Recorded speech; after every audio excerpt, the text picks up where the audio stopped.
اگر اللہ کسی کو اپنا بیٹا بنانا چاہتا تو اپنی مخلوق میں سے جس کو چاہتا منتخب کر لیتا۔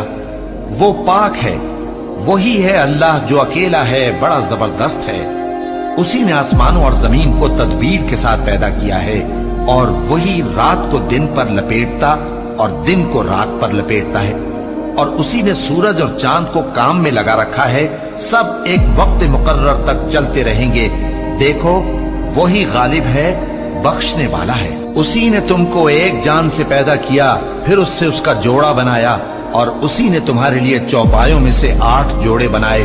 وہی تم کو تمہاری ماؤں کے پیٹ میں پہلے ایک طرح پھر دوسری طرح 3 اندھیروں میں بناتا ہے۔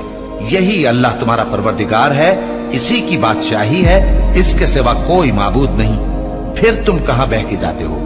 اگر ناشکری کرو گے تو اللہ تم سے بے نیاز ہے، اور وہ اپنے بندوں سے ناشکری پسند نہیں کرتا، اور اگر شکر کرو گے تو وہ اس کو تمہارے لیے پسند کرتا ہے، اور کوئی بوجھ اٹھانے والا دوسرے کا بوجھ نہیں اٹھائے گا۔ پھر تم کو اپنے پروردگار کی طرف لوٹنا ہے، پھر جو کچھ تم کرتے رہے وہ تم کو بتا دے گا۔ وہ تو دلوں کی پوشیدہ باتوں تک سے آگاہ ہے۔